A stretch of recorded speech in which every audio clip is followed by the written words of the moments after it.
You're listening to the CXO Spotlight, the podcast where business leaders and change makers from around the globe share bold ideas, real stories, and the strategies driving high growth organizations. We dive deep into leadership, innovation, and measurable impact for agencies, businesses, and talent ready to spark real results. So today we're here with Mike Priddis, partner of Arena Mars. And we've known each other from back in the day, I think 2017-ish, CEO Innovation Day, when you were still founder, CEO of Fathom by Pearson. Now you're partner together with Greg Miller at Arena Mars. So you've launched that, helping founders, VCs, business schools, scale technologies that work for people.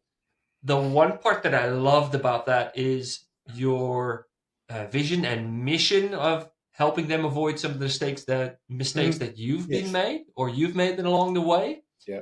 If you could shed some light, and obviously for those of our viewers who haven't met, you might give a little bit of an introduction of yourself. That would be absolutely fantastic. Sure, thank you. Well, look, firstly, Martin, great to see you again, and thanks so much for the opportunity to contribute to the series that you're putting together. So Fathom is obviously not the beginning of the journey. The beginning of the journey, I won't give you every single day's work, but briefly worked in consulting in the UK, came here, worked in consulting again, found myself as the general manager of the consulting firm's software as a service startup back when no one knew what SaaS was. And we sort of muddled through, and we built this very sort of, by today's standards, very rudimentary platform. But I discovered that I loved that whole space. I also discovered that I knew exactly nothing about product design, product development, go-to-market, any of the things that I now know about. And so I left and I went to work for what at the time was the world's biggest innovation agency. After about a year there, I thought, I want to just do this myself. And so I left and set up my first company, S&C. And S&C grew quickly across Asia Pacific and was then acquired by Boston Consulting Group. And that then led to the creation of BCG Digital Ventures in APAC. So I ran that for a few years. And in the course of doing that, I had, I guess, the kind of founding insight for what became Fathom. And that was that we were working on building a lot of digital platforms.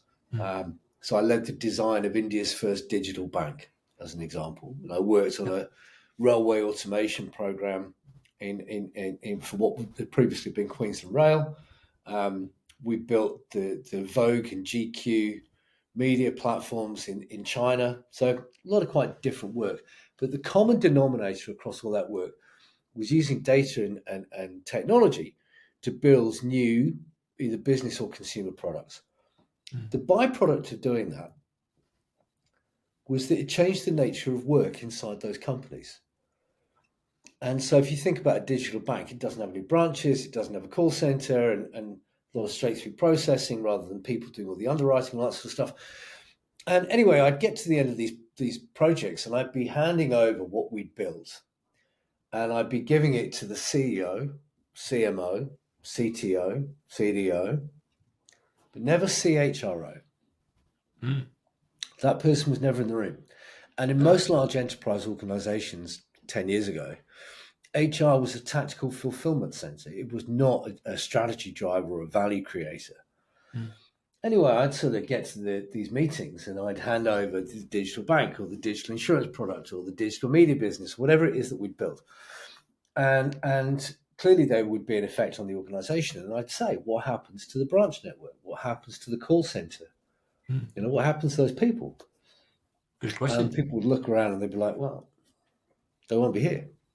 And that just did not sit well with me, right? I did not want to be thinking that what we were building was going to have the effect of taking people's jobs. Yeah. And around about the same sort of time, since like 2012, 13, 14, around about the same sort of time, the media got hold of this idea of the fourth industrial revolution. And they started talking a lot about mass automation. And will we need universal basic income? And what is everybody going to do without a job and all this sort of stuff? And quite sensationalized, but it's become, the kind of the work apocalypse idea we're still seeing in the media today. Yeah. And whilst, yes, technology has an automating effect, I could see from my work with these companies in multiple countries and industries that actually, whilst some jobs and some tasks were automated, other tasks were being created. Mm. And the effect is often to augment people rather than outright automate and replace them. Mm. And so I pitched the idea to BCG that we should build a data platform to model the effect of different technologies on different jobs in different industries worldwide. And then to be able to show our clients, well, okay, if you deploy these technologies or you do this particular course of action, this is the effect on the workforce. This is the supply and demand that you'll have in those jobs. These are the gaps. You can train people or hire people, move them around. You don't need to make them redundant.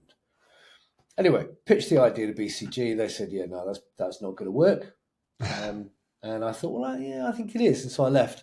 And we spent a year Bold building move. the first version of the AIs and the SaaS platform.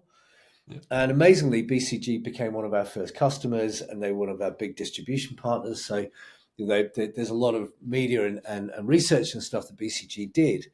And you can find online if you just Google BCG and Fathom. You can see what they did with it. But that then led to the beginning of that whole phase of Fathom scaling in 4 years to serve customers in 21 industries in 26 countries. So if I can then, because obviously we know if you dig a little bit deeper, you know how incredibly successful Fathom has become. What were the biggest challenges for you besides BCG saying, yeah, no, that's not going to work? There were 2 or 3 that really stand out. COVID was quite a big challenge. I can imagine that. Shit, like there's a pandemic. But actually, our response to COVID is, I hope, interesting and helpful for people watching. So, COVID in some ways made us. We grew 300% in the first year of the pandemic and 250% again in the second year. Oh, wow. So let me tell you how, right? So my wife and my sons roll their eyes at me a lot because I'm always reading random weird things. Like I'm interested in a broad array of things. And in November and December 2019, I started reading about this weird illness in a place I'd never heard of called Wuhan in China, and how people were getting sick and dying within days. And it just interested me that there was a new disease out there. And anyway, so I started reading and following and tracking what was happening in Wuhan in December 2019. And as we came into January and the death rate went up, and even through the Chinese media, you could hear and feel the concern of how transmissible this thing was and how fatal it was if you caught it early on. And I started getting really worried that a pandemic might happen. And I started looking at what the early epidemiological studies, what became known as the R number. Yeah. And I was sort of thinking about it for 2 reasons. Partly just as a concerned member of humanity, like this is a thing that's happening. You should probably be across it. But also as the CEO of a growing software company, like we were on planes every corner of the world every month. Our customers were worldwide. Our staff were in London and San Francisco, and we needed to spend time with them. And if this thing was going to happen, it was going to have an effect. Yeah. Next thing is at a purely kind of selfish and commercial level. Everything I owned was in that business. It could not fail, and it was not going to fail because of a pandemic. And as we started thinking a bit about, okay, well what could we do? I was talking to my wife, and I said, if this thing becomes a pandemic, my hypothesis in January 2020 is that people will be told not to go to work because the workplace will become a zone of transmission. Yeah. And because we had more workforce data than anyone in the world, I thought maybe there's something we can do here. So we got the team together one Monday morning, and basically a leadership team and product designers and data engineers and so on. And we stopped what we were doing, and we spent 6 weeks building a neural network to apply the R number of any country to the workforce data of any customer that had a team in that country, Oh, wow. so that we could identify how at risk people were in different occupations. Because if you're a 50-year-old, you're at more risk than a 20-year-old. But if you're a 50-year-old crane driver, you're not at risk. You're working on your own. Sure. Right. So the type of work, proximity to others, frequency of contact with others, is my customer contact on the phone? No problem. If my customer contact face to face, well, there's an issue. So the location of work, the nature of work, the type of tasks, we had all that data. And so we built a neural net, and then we built a COVID resilience module in our software SaaS platform. Yeah. And we called up MasterCard in March 2020, and we said, how are you managing what by then was known as COVID? How are you managing COVID risk to the workplace? Yeah. And they said, on a freaking spreadsheet. And we said, well, we've got all your data, all of our customers, we've got all your data worldwide. We're just going to switch on this COVID module in the SaaS layer. You can do it all through the SaaS and link it into your customer, your employee data. Will you be our PR partner as we launch? And they said, sure thing. We gave it to them for free. We gave it to all our customers for free. Wow. Smart move. And in the evidence for what I've just said is that in April 2020, MIT Technology Review did a 9-page interview with me, which you can Google and find today. So 1 month into the pandemic, Fathom had built a COVID resilience module in our SaaS platform. And that exploded it all. The Blew business. the doors off. Yeah. Now, that's a long answer. People that know me will be familiar with them. But that's let me go back to your question. What were the challenges we had?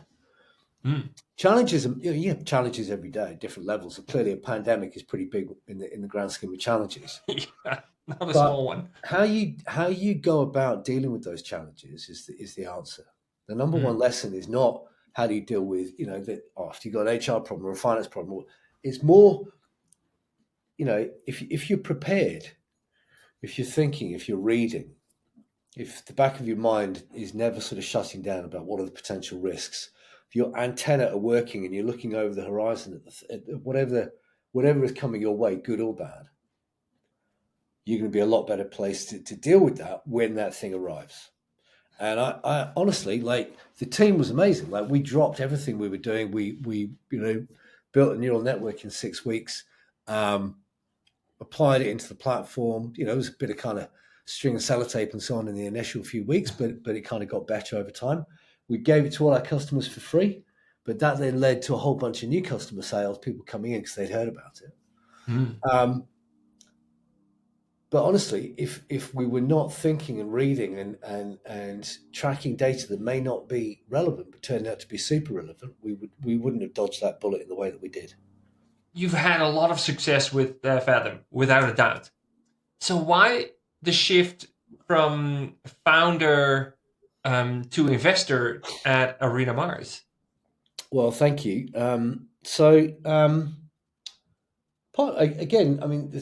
Let's deal with the easy one first. Some of it's just purely commercial. It's good business. It's good, income. It's good for my family. If I'm investing in successful products and businesses and so on, that's a second reason by a long way. The main reason is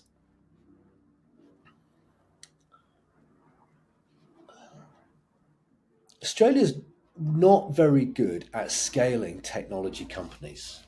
Now, there are clearly exceptions. I mean, Canva, Atlassian, Safety Culture, amazing products, amazing people. But the frequency of startups reaching scale is almost the last in the OECD from Australia.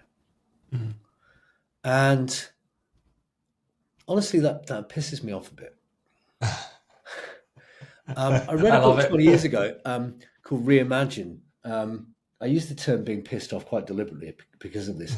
In this book, Reimagine, is by a guy called Tom Peters, who's quite famous back in the early 2000s. So in the preface, he said, people think that innovation comes from smart people with Post-it notes in front of whiteboards. It actually comes from people that are pissed off. I really like that. It comes from in here. Up here is how you execute. in here is where the energy and the belief and the motivation and so on comes from, I think.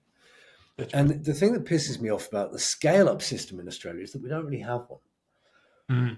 We've got a lot of startup programs. We've got Yep. accelerators. We've got university IP translation programs. We've got city-based incubators like Cremorne Digital Hub in Melbourne, or Fishburners, or Stone and Chalk. Yep. Lot 14, Founders Factory over in Perth. Good people doing good work at that, what I would call that 0 to 1 phase. Yep. Right? And when I say what I would call it, I'm referring to Peter Thiel's famous book, 0 to 1. You may not like his politics, but he's obviously got some great experience and insight about how companies are birthed, how the products are created, the teams are hired, and so on. Australia is the only country in the OECD without a system for what happens next, which is what the scale-up phase, or you might describe it as, if startup is 0 to 1, scale-up is 1 to 100. Yep. Canada has the Mars Discovery District in Toronto. The UK has the Catapult Network. France has got Station F. The Nordics have got Epicenter, all imaginatively named. The Germans have got German Accelerator, less imaginatively named. German ingenuity, straight to the point. But they've all got one. Yep. Australia does not. Mm-hmm.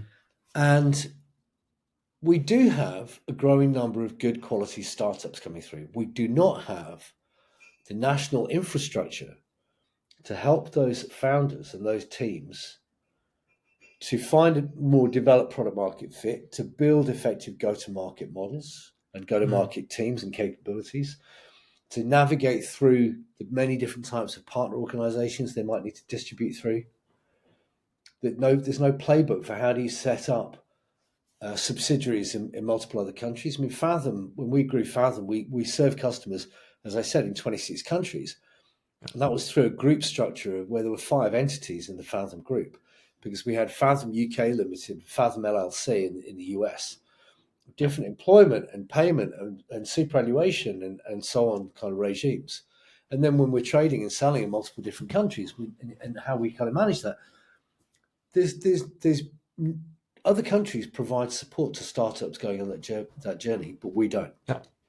And so Arena Mars is set up in order to help the next waves of startup founders to scale.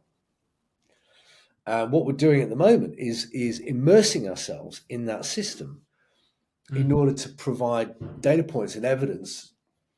It's almost, you might call it advanced customer-centered design. We are being investors. We are being LPs in venture capital firms. We're being venture partners. We're working with universities. We're working with state governments and national agencies and so on these sorts of topics. So in the last year, we've had meetings with ministers at the federal and state level in multiple states, university chancellors and vice chancellors, executive directors and director generals for government departments, startup founders, venture capital general partners, senior execs in big tech at places like Google and Microsoft.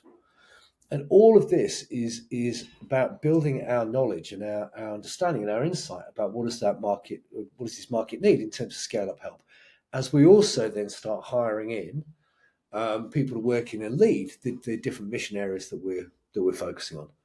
So it's a long journey. It's my wife was talking to one of our friends this morning, and she said, the friend asked how I was going, and she said, Mike's a bit frustrated because he's working at government speed, not AI startup speed.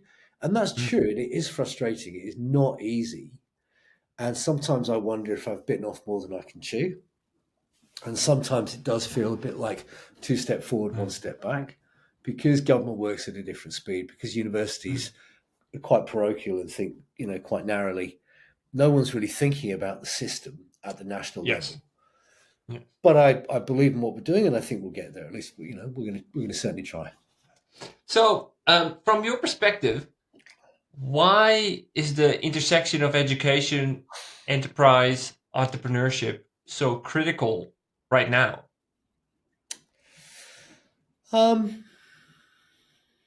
The world's changing really quickly. And the secret to remaining part of it is education and being informed. Yeah, 100%.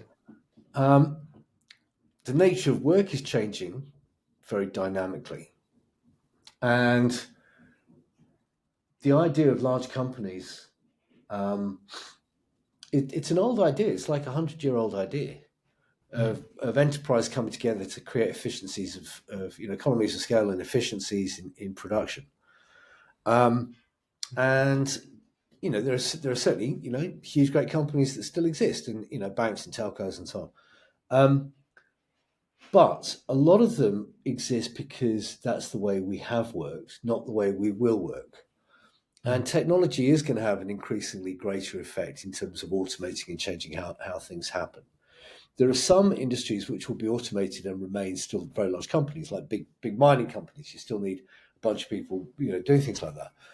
But in the service economy, I think a lot of companies will be able to do just as much or more with fewer staff.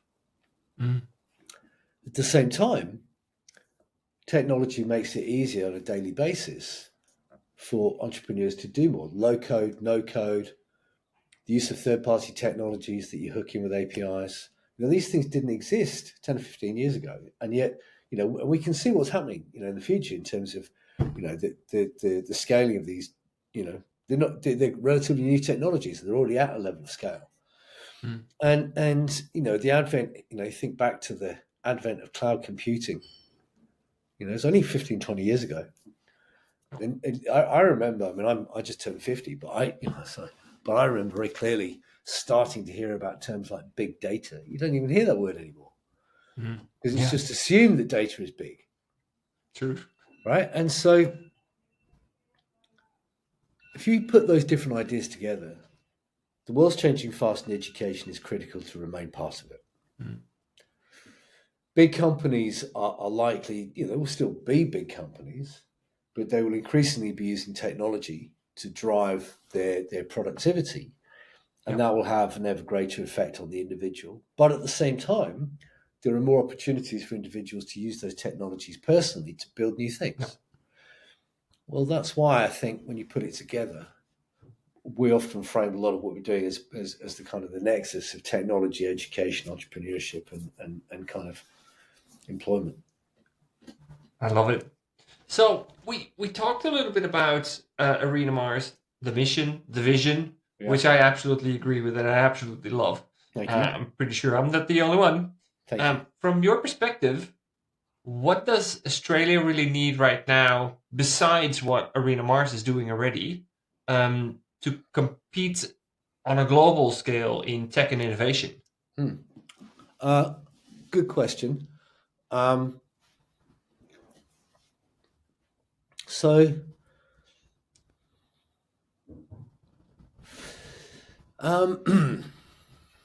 we need a different attitude, but let me explain why I say that. Australia's the lucky country. And until a couple of years ago, we'd had 30 years of unbroken economic growth. And I'll send you a graph when we're done that sort of shows how Australia is compared to other countries.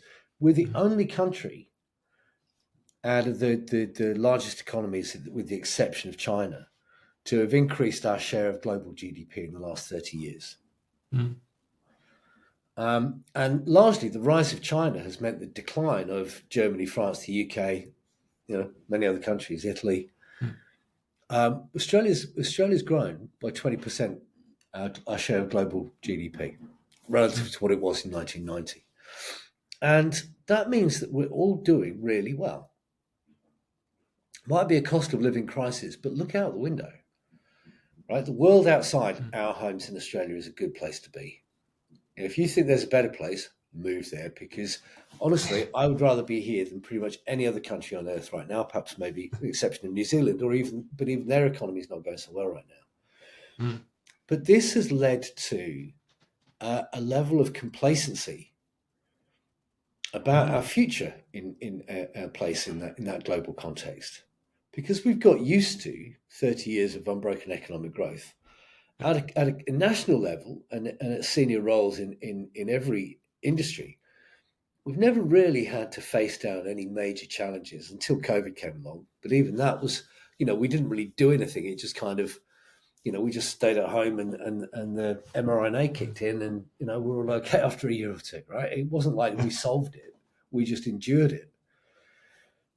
Other countries have different national and corporate and personal attitudes towards risk. And sorry about that. Towards risk and entrepreneurship and so on. If you live in Toronto, no one has to tell you that the other side of the lake is the world's biggest economy. And if you slow down, if you work at Royal Bank of Canada or TELUS, their telco, if you work in one of their, doesn't matter, any type of business, you slow down for 1 minute, then let's say you work at Royal Bank of Canada, then Bank of America or Wells Fargo is going to be like, no worries, we got this. We'll take it. Yep. We'll take it from here. Thanks for turning up. If you're lucky, we'll acquire you. We might just employ you for a while and make you redundant. Yeah. No one has to tell the people in Toronto that the other side of the lake is not only a huge opportunity as a market they can sell into, but a huge threat. And we're seeing the threat side of it at the moment with tariffs. But this is something that, if you've got a 50-year-old like me in Toronto, they've grown up knowing that the US is both threat and opportunity. Yeah. The Indonesians are not on their way here to compete with us for our banks. The Vietnamese are not going to send down their telecoms executives to kind of, right? And so as a result, we have a level of corporate complacency in Australia because we don't have the same sort of level of threat or opportunity. It's a little bit harder to sell internationally, so we don't. We tend to then have small industries. We've got oligopolies, low incentives to innovate. Yeah. We've got the world's biggest defensive moat, which until 10 years ago stopped pretty much any company from coming here. Yeah. You've got to try really, really, really hard if you're, a Swiss business or whatever, and you want to go set up in Australia. Yeah. Until digital came along. But as I say, this world is changing. Digital is flattening the world. It's removing these sorts of defenses, the natural ones. It's opening up markets, but it opens us up to others, even as it opens them up to us. True. And so there's all these sort of reasons for why we've had it good. And my concern is that those reasons are changing quickly, but our policies and our strategies are not changing as fast in response. And the things that worry me a bit are really about not will things stop working here, but if our relative position changes, our relative income changes, then things we import become more expensive. It affects cost of living here. It affects our opportunities overseas. And we know this time is being referred to by all sorts of people as an exponential age, right? All the graphs are going like this, whether it's Bitcoin price or AI usage or EV usage or whatever. Pick a technology, pick an industry, they're all going like this. Yeah. The thing that worries me is that exponential or growth compounds year on year. And if other countries, other industries, other leaders, other entrepreneurs, other people in products or sales or whatever are on that curve because they are in the US, the UK, Canada, France, Germany, and those countries are investing in technological infrastructure, in a national scale-up system or whatever the thing might be, and we're not, they get a compounding effect every year. We have a static effect. And there's something that I've said a lot, it's become one of my little phrases, but on an exponential curve, if you're not one of the leaders, then you are becoming an ever smaller dot in their rearview mirrors. So do you see any solution to it for us? Yeah. Or is it just the way it's going to go? We need to get on that curve. Yeah. We talk about investment, but the National Reconstruction Fund was allocated 15 billion, of which it had, in over 3 years of the last Labour government, over which it deployed, I think, about $500 million by the end of that term. They only appointed their chief investment officer August in the last year of their term. Each European country is allocated 100 billion euros or more to the same topics. The industry growth program, I think, is a $300 million fund to invest in and to assist companies, but it's match funding. Yeah. So let's say the industry growth program says, okay, Martin, we're going to give you $1 million. You've jumped through all the hoops, you've got that $1 million kind of commitment. You need to get $1 million from somewhere else to get their $1 million. Yeah. Well, where? Venture capital in this country is good, and they're great people working in it, but it's small, much, much, much smaller than in other industries, than in other countries. And so we have this sort of merry-go-round of like, well, it's a small thing, it's another small thing, it's another small thing, it's another small thing. It doesn't really happen, it doesn't really happen, it doesn't really happen, it doesn't really happen. And the effect now is that I worry that it's becoming too late. The current government, Labour government, has a program called Future Made in Australia. Well, that's a wonderful headline. Oh yeah, Future Made in Australia, let's do it. But the actual infrastructure required to make the future in Australia is not here. And it's not here in sufficient depth and scale to be globally competitive. No.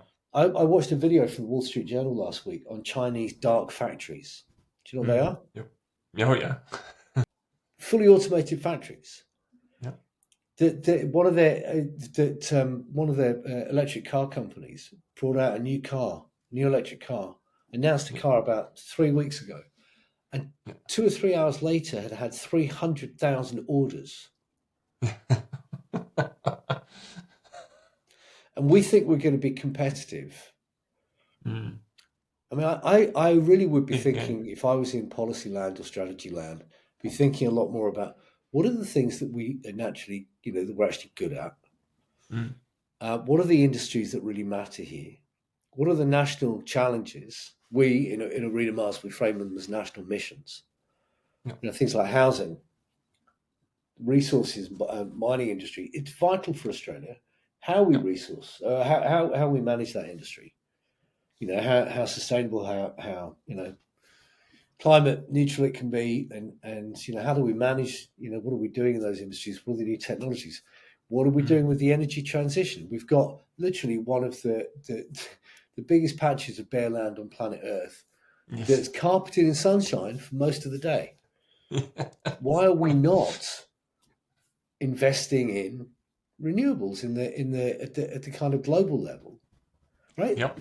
Rather than what I would call token efforts on programs like Future Made in Australia, which is, unless they which they're not going to do, but unless they compete in the same way that we compete with skilled manufacturing and advanced manufacturing in other countries, it's like anything we make is going to be more expensive because the inputs were so much more expensive. Because their inputs, they've got economies of scale. Yeah. So what would I do? I'd probably be focusing on the things that we're naturally good at, and on the many opportunities that Australia's presented us all. I mean, Australia, the country, the place, has presented and given us all. And then I would be spending more and spending it faster and actually spending it as opposed to talking about spending it. Put your money where your mouth is. Well, look, I mean, we've just done another. Government's just done another review of R&D. It's called SIRD, the Strategic Examination of R&D. And I won't mention him by name because he's very well known, but an eminent professor who is very familiar with the R&D world in Australia. He's been immersed in it for his whole career. Said to me, every recommendation in the strategic examination for R&D has been published in previous papers over the last 10 or 15 years. We didn't need a whole new program. We just needed to get the past reports out and start doing some of their recommendations. But it's much easier to commission another report than it is to make something real. Yeah. And that goes to the heart of what the issue is. At the moment, everything, when you look out the window, looks pretty good. But you don't have to look too far into the future to see how that may not be the case if we're not also part of that future.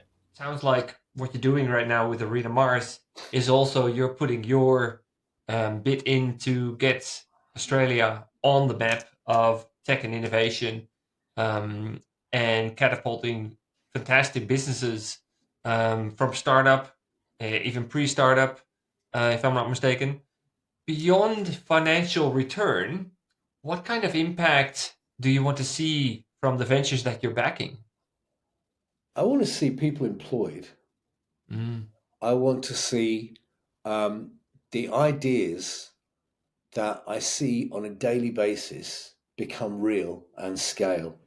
mm, There's a guy I'm working with at the moment called Mick Labinskas. He's well known in sort of startup land in Australia. mm, Amazing guy. He's one of the founders of Pollenizer and StartMate. Spent time at Y Combinator in the US. He's been the CEO of a labour of love, really, something called Climate Salad, which is an environmental and a sort of startup climate tech startup group. Um, you only have to spend half an hour with Mick to mm, hear about all of the opportunities that Australia has to be part of the energy transition, to use the technologies that have been developed here globally, but mm, also to bring some of those global technologies here to have a more efficient energy system and a cleaner, greener future. mm, But then you only have to spend another half hour listening to Mick to hear about all the opportunities that we've missed for different reasons that mm, other countries have not. So what do I want to see? I want to see the ideas that our innovators have become real fast enough for it to matter.